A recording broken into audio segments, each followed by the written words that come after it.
Hey guys, it's Caleb from Caleb Beacher's Trains here today. And in today's video, we're going to go ahead and show you all the layout updates that I have done. And then some of the new things that I've purchased. And also, most importantly, what I pre-ordered from the 2024 Volume 1 Lionel catalog. I think you'll like what I pre-ordered quite a bit. So let's go ahead and get started. So first off, you'll notice that the industrial area is actually getting pretty close to finished.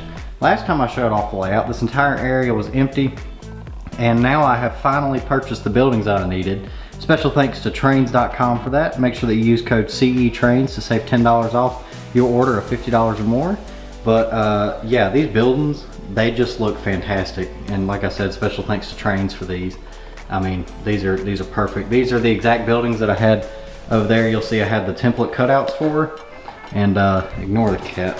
I don't think I've shown the cat on the channel yet, but that is Reese. She likes to scratch on the side of the layout, which is really funny. But yeah. So those template cutouts that I had right here, they were cut to size, so I knew they would fit. But this is the Woodland Scenics H&H feed mill right here.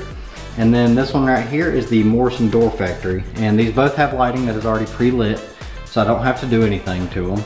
And I'll go ahead and turn on the layout now so I can show you those. They look fantastic when they're lit up. So you can see these are already pre-lit. Don't have to do anything on these. And that's the main reason I stuck to Woodland Scenics buildings. Now there are a couple of exceptions, like over there the general store, and then right here we have the the switch tower, which this is also something I just installed. Seen it in the last layout update, but I did not have it installed. I finally went ahead, put a lighting in, just weathered it a little bit, not too much, but just made it look like it was a brand new structure and it's been used a little bit. And yeah, I couldn't be happier with how this section has turned out here. It was definitely an expensive undertaking getting these two Woodland Scenics buildings, because they're, these are the biggest buildings that they offer in O scale, and I think in any scale really, it's the biggest building they offer, so they're very expensive, but they're very worth it if you want one that's already built, and you're impatient like me sometimes with kits. So the general store was one of the only kits I put together for this layout. And these are hand weathered, which is awesome. This one is too. It's a little harder to see in the lighting. I've only got lamps lighting up the layout plus the lights in the house, but this one is a lot easier to see. Somebody did this by hand. That takes a lot of time, energy, and dedication, so that's why they look so good. Another update, moving on here, is with 542. I finally completed this locomotive. I believe in the last video I showed that I moved the bell, but this time I put the bell string. Don't know how hard that is to see. In real life it is white. And then in real life, the whistle cord, I did not actually see last time I looked at it. But since this is supposed to be when it was actively in the service for the Southern Railroad, I went ahead and added a whistle cord. I don't know how hard that is to see on camera here. It's a little tiny black line, but it works perfectly and it looks a lot better like that. I've just transformed this 280 into a Southern machine, so it looks very close to the real Southern 542. Now it is O scale, beggars can't be choosers, so it's not going to be exact. The real one has a little bit of a shorter tender and a little bit lower, and then the number boards are different on the front. But as far as the side rods and everything go, it is almost identical, and that's the thing I love about this so much, is it's my favorite steam locomotive ever, and it looks almost identical to the real thing. So coming over here to the next layout update is I have put down the parking lot road, or excuse me, the parking lot stripes. These look fantastic. I put them together actually using something kind of simple. One of these Sharpie markers from Walmart in the white one. And I just took a ruler and traced it down. Now some of these I did by hand, like this one I wanted it to kind of look like whoever was painting it didn't do it perfect.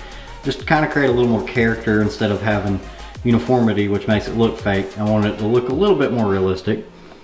And I did it over here in downtown as well. I added the lines that are on the sides of the road, and then the parking lot lines for downtown area, as you can see. So looks pretty good. I still need the yellow lines that go down the road. I'm thinking I'm gonna do those with electrical tape.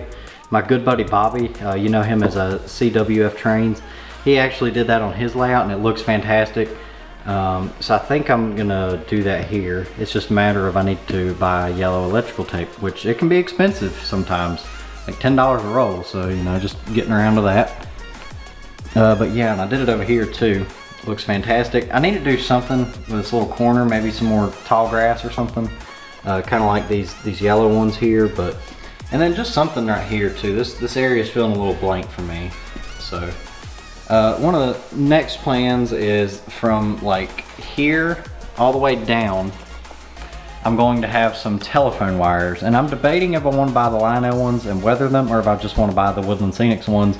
They're a little more pricey, but they look fantastic and they're already pre-strung, so I don't have to do any tedious thread work. So it would be pretty nice to just do it like that. And then another thing here is this corner. I have finally finished this corner here. Might add a couple more bushes, just make it a little bit more wooded. But I have put down some more trees here, put a little bit of static grass, and just, you know, kind of made this scene look a lot better. I mean, you know, whenever you get down, film trains coming around that corner, it looks a whole lot better. And then this right here, this part is not finished, but this will be finished soon. I just have to get some benches. There's gonna be a couple benches here, but this is like a little, I guess you call it mini park. So I put like a light kind of gravel trail and some bushes and then a tree.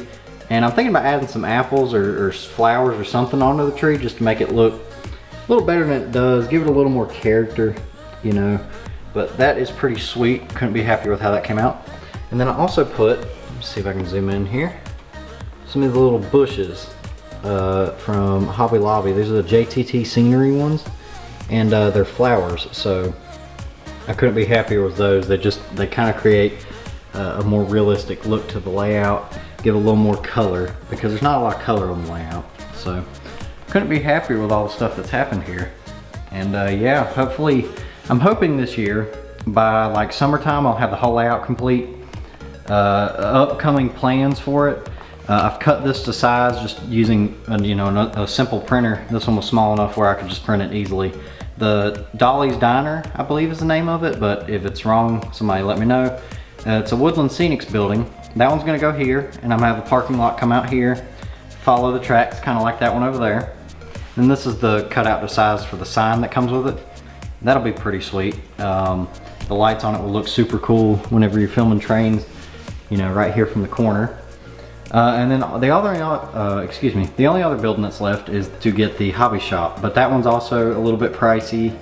So I'm kind of waiting until I find a used one or something on that, because I really don't want to pay the new price for them of like $160 to $170. I mean, it's very expensive because it just came out.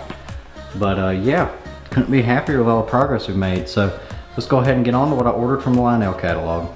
So over here I have the catalog open here, and I only ordered one thing from the catalog this time, and I knew that I couldn't live without it. So, and I was gonna order two originally, but I'm gonna explain why I did not. So what I ordered from the catalog here is, let me turn down the brightness on the camera here a little bit, is this N&W GP, what are these, GP9s.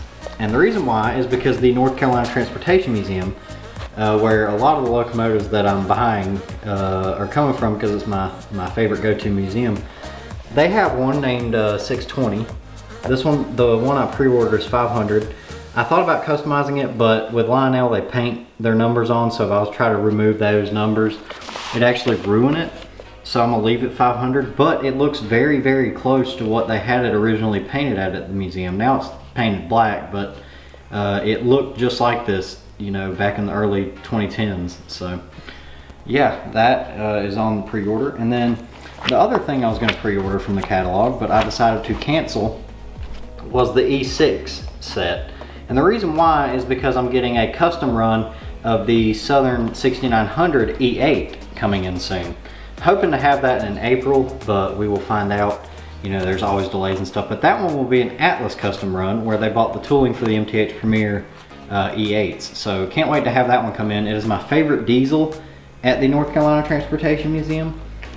So that should be pretty sweet, and I believe the price of it will be about $600 for it. So yeah, super excited about that. Just waiting on that to come in. And then I did purchase a whole lot of new things from a train show, so let's go ahead and look at those. So recently I went to the Thomasville train show, and I had a lot of fun there. You know, filmed a lot of cool clips of real trains because the train tracks are just right next to it. And special thanks to Cross Ties Restaurant in Thomasville and also Mike's Trains for sponsoring that event and making it possible. I owe a lot of gratitude to them. Mike's Trains is for sure my favorite train store ever to shop at, so make sure that you pay them a visit.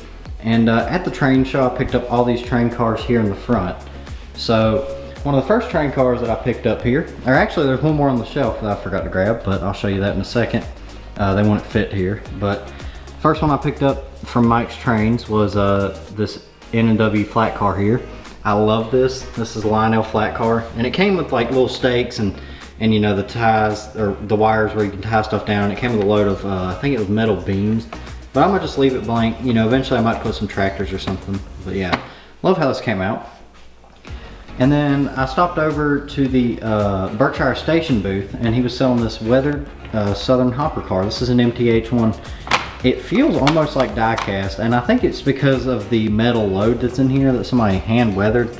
I mean, this looks fantastic, but yeah, this thing's super heavy. Love it. It goes really well with my Lionel one, which I honestly need to weather. That brown's a little bright, but yeah.